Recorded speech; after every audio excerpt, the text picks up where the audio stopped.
Et là, on va parler du Grand Prix de Formule 1, le Grand Prix du Canada qui approche de plus en plus, mon cher Bertrand. Oui. Et hier, quand tu as quitté, tu nous as promis de trouver un pilote. On partait à la chasse aux pilotes. As-tu réussi? J'ai appelé mes amis de l'hôtel Dax-Sakakomi. On a vu Vettel l'an passé, rappelez-vous. Ils avaient de la visite Jean-Éric Vergne de l'écurie Toro Rosso, qui est arrivé vendredi avec son physio. Son physio, oui, parce qu'il faut se tenir en forme. Retenez ce nom, une future vedette de la Formule 1. Vergne a un excellent palmarès dans toutes les formules de promotion. Après avoir commencé à rouler dès l'âge de 4 ans. 4 ans, pourquoi? Bien, il faut savoir que son papa est propriétaire d'une piste de karting. Alors, sa carrière était toute tracée. Donc, on voit qu'on s'est un petit peu amusé aussi vers la fin. Allez, allô! Eh oui. Écoute, il y a 22 ans. Oui, on l'écoute.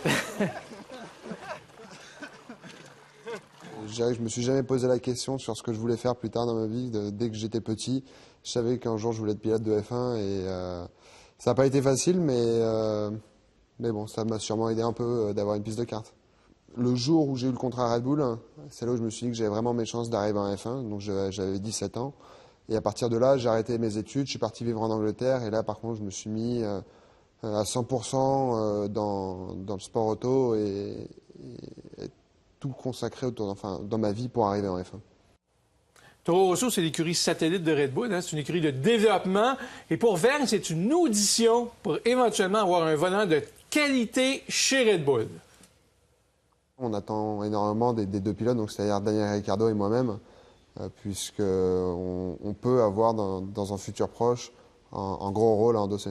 Mark Webber étant près de la retraite, on ne sait pas s'il va partir cette année ou l'année d'après, mais c'est clairement dans la tête de tout le monde, peut-être que c'est même pas le cas, mais pour l'instant c'est clairement entre lui et moi qui prendra un volant chez Red Bull dans 1 ou 2 ans. Vergne a terminé toutes ses courses. Ça, c'est rare pour un pilote recru. C'était un objectif précis, ça c'est une certitude, terminer tous les Grands Prix et prendre un maximum d'expérience. Après, c'est vraiment pas pour autant que j'ai été... je me suis dit, bon, je vais terminer, je vais rouler doucement. Non, c'est pas trop le cas. Je crois qu'à Monaco, même si j'ai fini le Grand Prix, j'ai touché plus d'une fois le rail. Et j'étais du début à la fin comme ça, donc... Comme ça, c'est la pression sanguine. Il s'est fait peur à quelques reprises, probablement. C'est un pilote talentueux qui apprend vite. Écoutez ça. Moi, j'aime bien l'accent québécois. C'est dit avec un clin d'œil. Il a pris quelques expressions aussi des employés de l'hôtel Sakakomi. C'est assez amusant. Il cadre bien dans l'environnement Red Bull aussi. Relax. Exactement. Et puis, mais avec son physio, hein, M. Muscle. Ben maintenant, c'est comme ça. Est-ce qu'il y avait un nutritionniste ou non, juste le physio. Peut-être un petit peu plus tard. Il n'avait pas réservé tout l'hôtel, lui, contrairement à Vettel. OK. Juste un étage au complet, peut-être. Écoute, je veux que tu nous parles de Ferrari. Au début de la saison, tout le monde prévoyait que ce serait catastrophique. Là, finalement, on regarde, ils sont Alonso est premier au classement des pilotes.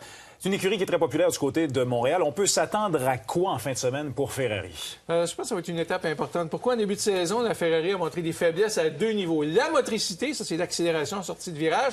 La vitesse de pointe. On a fait un important travail de développement chez Ferrari. Ça a été entamé pour régler ces problèmes-là. Puis ça tombe bien parce qu'à Montréal, on en a besoin de la motricité et de la vitesse de pointe. Écoutons Fernando Alonso. The improvements we made in the car were all focused in some areas that we were not particularly strong at the beginning of the season, and for Canada will be a good test for us because we need to find if we really improve the car in very strong areas that the Canadian circuit is all about, which is traction and top speed. So hopefully in Canada we see a Ferrari that is competitive and that will be very positive for us. Alonso était là lorsque Jacques a tourné un peu avec l'ancienne Ferrari de son père Gilles. Il était là, il a vraiment apprécié et ça lui a rappelé que Montréal, c'est important pour Ferrari. Il tient absolument à bien faire en fin de semaine.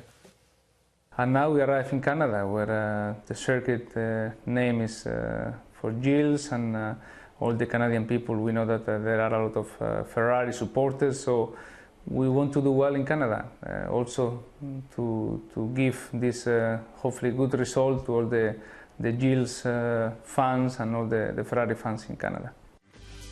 Effectivement, ils ne se trompent pas, il y a beaucoup de partisans de Ferrari. D'autres pilotes vont arriver évidemment au cours des prochains jours. Et nous, demain, On rencontre... Est-ce qu'on peut le dire? Oui. Ben oui. Tu l'as dit hier. Nico Rosberg, demain, on rencontre. On va lui poser des questions du 5 à 7. Vous allez voir, ça va être très intéressant. En français?